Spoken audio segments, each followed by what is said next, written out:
morning everyone from দাওয়াই পানি।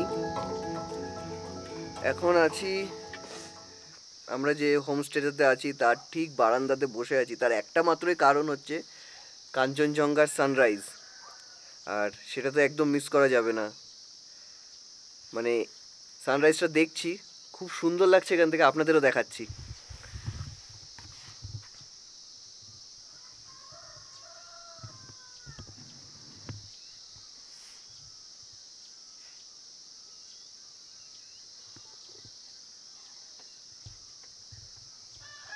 সবাই tiger hill চায়, আর আমি বলবো আপনারা দাওয়াই পানি আসুন। দাওয়াই পানির যে কোনো হোমস্টে থেকেই আপনি কাঞ্চনজঙ্ঘা দেখতে পারবেন, এবং আমি বলবো দেখুন এবং উপভোগ করুন সৌন্দর্যটাকে।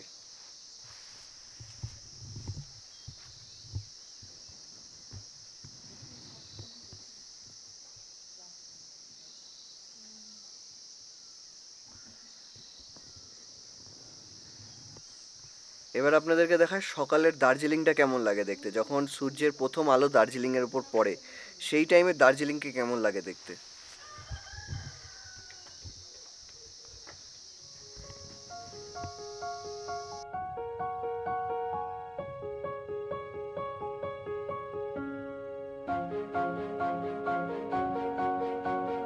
কিছুক্ষণ ওর সাথে খেলা করে এবং কয়েকটা ভিডিও তুলে তারপর সোজা চলে গেছিলাম ব্রেকফাস্ট করতে। আজকে সকালের ব্রেকফাস্ট রুটি আর আলুর দম। সকালের ব্রেকফাস্টটা করেই আমরা চলে এসেছি মহাকাল মন্দির। মহাকাল মন্দিরে এখন আমরা এসেছি পুজো দেওয়ার জন্য। এখন অলরেডি আমরা অনেক কটা সিঁড়ি উঠে পড়েছি। জায়গাটা দেখতে খুব সুন্দর লাগছে, যেখান থেকে রোদটা যেভাবে আসছে আর যেভাবে সাজানো আছে চারিদিকে পতাকা দিয়ে, খুব সুন্দর লাগছে দেখতে। চলুন।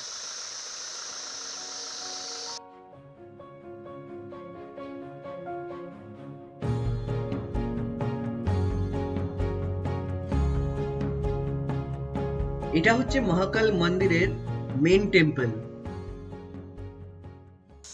আমরা আছি এখন মহাকাল মন্দিরের ভেতরে। আমরা জাস্ট পুজো দিয়ে বেরোলাম, আর এদিকে দেখতে পাচ্ছি প্রচুর শিবলিঙ্গ আছে। মানে কোন শিবলিঙ্গ কোথাকার এটা লেখা আছে, এগুলো হচ্ছে সব জ্যোতির্লিঙ্গ। আর আমরা আস্তে আস্তে পুরো মহাকাল মন্দিরটাকে একবার ভালো করে দেখে নেব, কারণ আমরা সোজা এসে মন্দিরে ঢুকেছিলাম। তো এখন বাকি পুরোটা ঘুরবো এবং আপনাদেরকেও দেখাবো।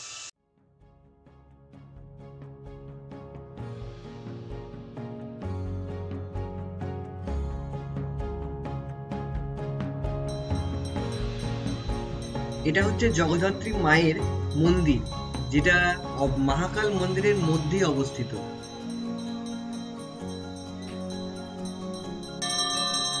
এটা হচ্ছে মা কালীর মন্দির, এটিও মহাকাল মন্দিরের মধ্যেই অবস্থিত। তারপরে আমরা বাকি যেটুকুনি মন্দিরের অংশ আছে সেটুকুনিকে ঘুরে আমরা বেরিয়ে পড়েছি আমাদের নেক্সট পয়েন্টে যাওয়ার জন্য।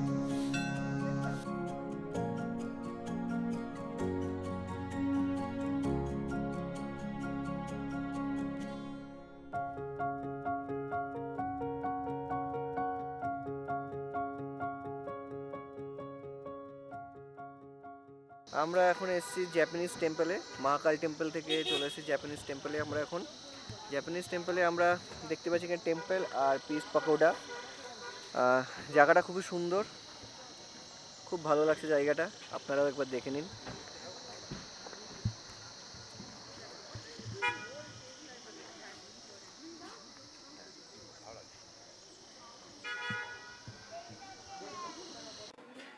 তারপর আমরা টেম্পল থেকে বেরিয়ে চলে এসেছিলাম দুপুরের লাঞ্চটা করার জন্য। সেটা করলাম হচ্ছে দার্জিলিং স্টেশন, মানে যেখান থেকে টয় ট্রেন ছাড়ে ঠিক ওইখানে থেকে। আমরা জাস্ট লাঞ্চটা কমপ্লিট করে এখন চলে এসেছি টয় ট্রেন রাইড করার জন্য, যেটা আমাদের ডেস্টিনেশন হচ্ছে দার্জিলিং থেকে, দার্জিলিং স্টেশন থেকে ঘুম স্টেশন, দেন আবার ঘুম স্টেশন থেকে দার্জিলিং স্টেশন ব্যাক করবে। আর পিছনেই হচ্ছে আমাদের স্টেশন, দার্জিলিং স্টেশন টয় ট্রেনের।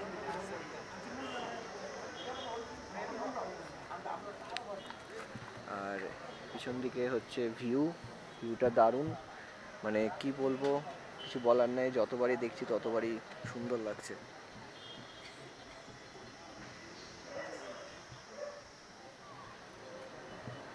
স্টেশনটা একবার ঘুরিয়ে আপনাদেরকে দেখাচ্ছি, আর যে ট্রেনে যাব সেই ট্রেনটাও আপনাদেরকে দেখাবো।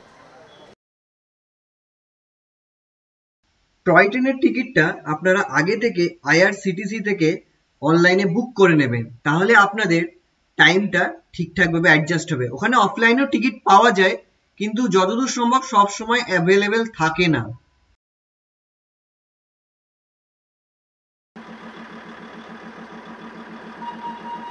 কিছুক্ষণ অপেক্ষা করার পর চলে এলো আমাদের ট্রেন, মানে যে ট্রেন করে আমরা যাব দার্জিলিং স্টেশন থেকে ঘুম স্টেশন।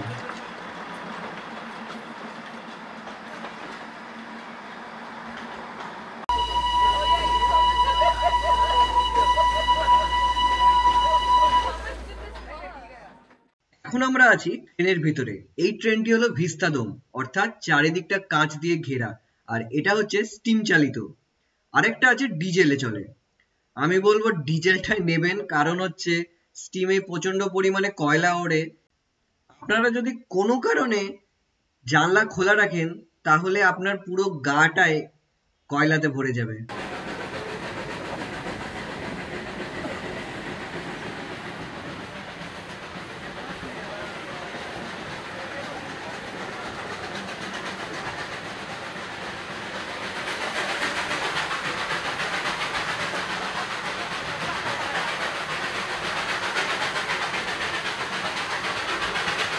আমরা এখন এসে দাঁড়িয়েছি বাতাসিয়া লুপে কিছুক্ষণের জন্য, মানে মাত্র 15 মিনিটের জন্য ট্রেন এখানে দাঁড়াবে। এদিকে হচ্ছে ট্রেন, আর তারপরে আমরা এখান থেকে চলে যাব ঘুম স্টেশন। ঘুম স্টেশনে গিয়ে কিছুক্ষণ হল্ট দেবে, তারপরে ওখান থেকে ব্যাক আবার দার্জিলিং স্টেশন। আমরা এখন চলে এসেছি ঘুম স্টেশনে। এখানে কিছুক্ষণ ঘুরলাম এবং কিছু ছবি তুললাম, তারপর এখান থেকে চলে গেলাম আবার দার্জিলিং স্টেশন।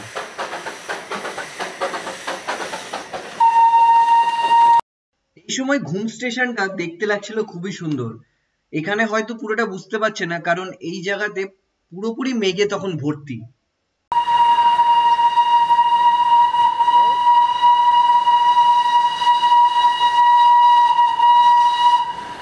আমাদের ট্রেন আবার ছেড়ে দিয়েছে, এখন যাচ্ছে সোজা দার্জিলিং স্টেশনের দিকে, কোথাও না থেমে। টয় ট্রেন রাইড কমপ্লিট করার পর আমরা ম্যাল গেছিলাম। ম্যালে কিছু শপিং করেছি আমরা, বাট অনেকক্ষণ ম্যালে টাইম কাটানো এবং শপিং করার জন্য আমাদের দেরি হয়ে যায়। তো সেই জন্য আমরা জাস্ট কিছুক্ষণ আগে বাড়ি এলাম, রুমে এলাম, হোমস্টেতে এলাম, যেটাই আপনারা বলবেন। তো এখানে আসার পর অনেক দেরি হয়ে যাওয়ার কারণে আমাদের ডিনারের টাইম হয়ে গেছে। আমরা জাস্ট এখন ডিনারটা কমপ্লিট করে শুয়ে পড়বো। কালকে আবার দেখা হবে। Good night.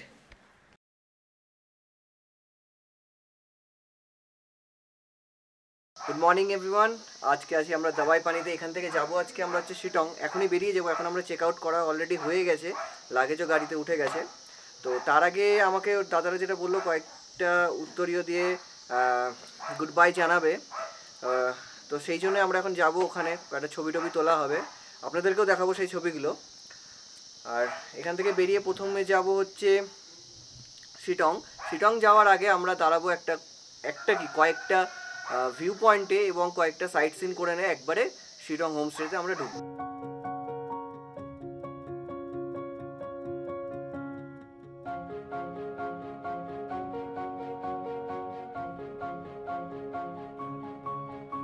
আমরা বেরিয়ে পড়েছি আমাদের নেক্সট পয়েন্টের দিকে। আপনারাও থাকুন এবং রাস্তাটা অবশ্যই উপভোগ করুন।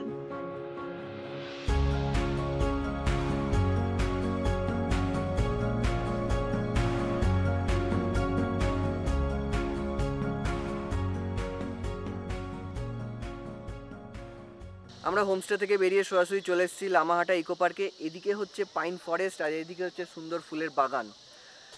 জায়গাটা দারুণ। এখান থেকে কাঞ্চনজঙ্ঘার ভিউ দেখা যায়, কিন্তু আনফর্চুনেটলি এখন মেঘ হয়ে রয়েছে আর জায়গাটায় অনেকটাই উঁচু, হাঁপিয়ে গেছি। আরও এখান থেকে 750 মিটার ওপরে যেতে হবে, যেখানে লেকটা আছে, যেটা মেনলি সবাই দেখতে যায়। সেই রাস্তাটা পাথরের মধ্যে দিয়ে রাস্তা আর প্রচণ্ড খাড়া। সেই জায়গাটাও আপনাদেরকে দেখাবো। অলরেডি আমরা অনেকটা রাস্তা চলে এসেছি, হাঁপিয়ে প্রচণ্ড গেছি। আরও অনেকটা যেতে হবে, চলুন।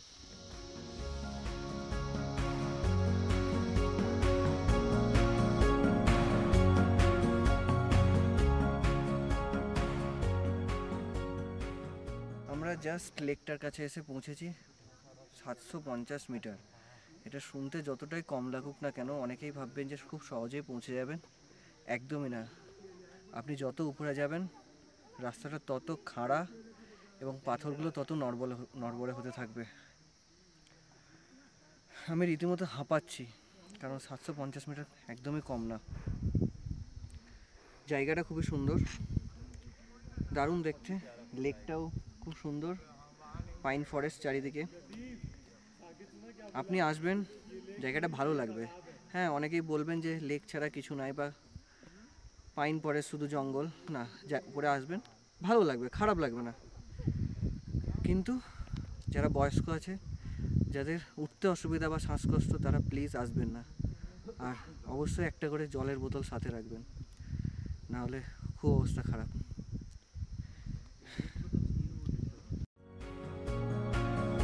আমরা বেরিয়ে পড়েছি লামাহাটা ইকো পার্ক থেকে। এখন আমরা যাচ্ছি সিটং 3 এর দিকে।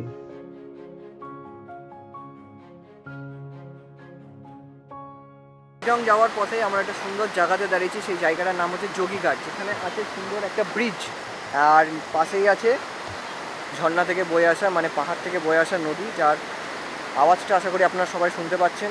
দারুণ লাগছে। আপনাদের সাথে ভিডিওগুলো সব শেয়ার করছি, দেখাচ্ছি অবশ্য আপনাদেরকে যে জায়গাটা কেমন দেখতে।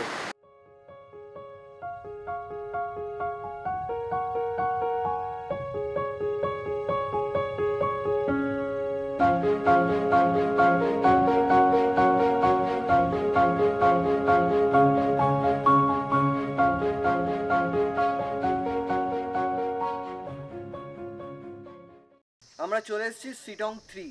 সিটং 3তে কোথায়? ওয়াকিং ক্লাউডস, যেটা আজকের আমাদের হোমস্টে।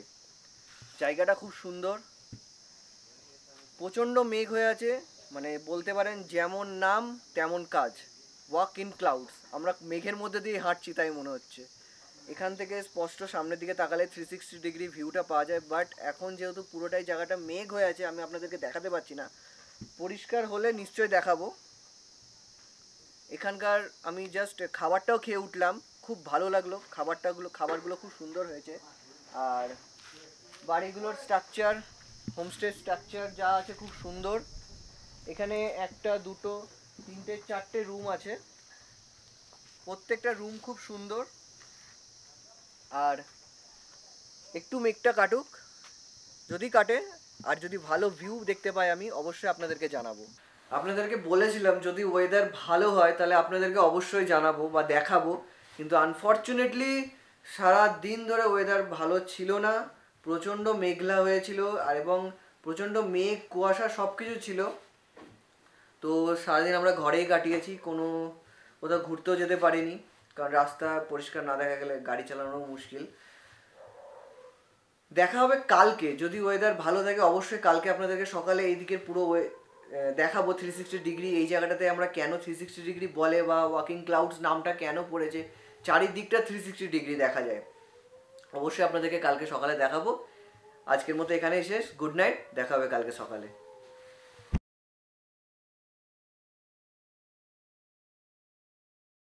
Good morning everyone. আমি আছি এখন, আপনাদেরকে কালকেই বলেছি, আমি আছি এখন সিটং 3 মানে ওয়াকিং ক্লাউডসের এখানে।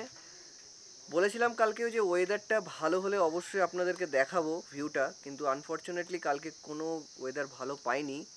মানে চারিদিকটা পুরো মেঘে ভর্তি ছিল, একটা কিছু দেখা যাচ্ছিল না। এখন অনেকটা পরিষ্কার হয়েছে। এটা হচ্ছে আজ আমাদের হোমস্টে ছিল। আজকে আমরা এখান থেকে চলে যাব এনজিপি যাওয়ার পরে 2-3টে জায়গায় আমরা স্টে করব, মানে সাইট সিন করব। তখন আপনাদেরকে অবশ্যই দেখাবো প্রত্যেকটা জায়গা, আর আপনাদেরকে ভিউটা দেখাচ্ছি এখান থেকে কীরকম দেখতে পাচ্ছি।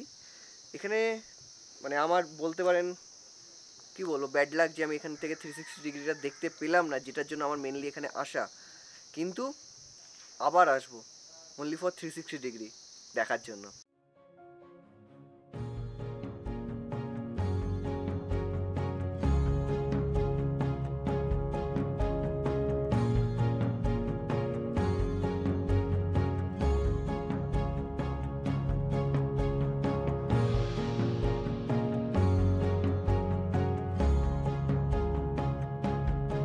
আমরা বেরিয়ে পড়েছি আমাদের হোমস্টে থেকে।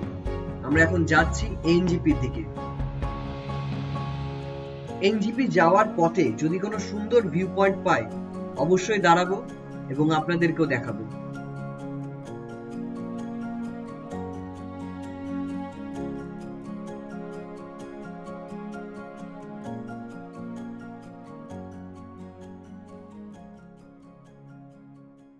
আমরা হোমস্টে থেকে সোজাসুজি বেরিয়ে চলে এসেছি চিমনি হয়ে হনুমান টপ। হনুমান টপ মানে অনেকেই জানেন যেটা কার্সিয়াংয়ের মধ্যে পড়ে। এটা পিছনে লেখাও আছে আমার আই লাভ কার্সিয়াং, আর ওদিকে কার্সিয়াং সিটি। আপনাদেরকে ভিডিওটা দেখাচ্ছি, দেখুন, খুব ভালো লাগে।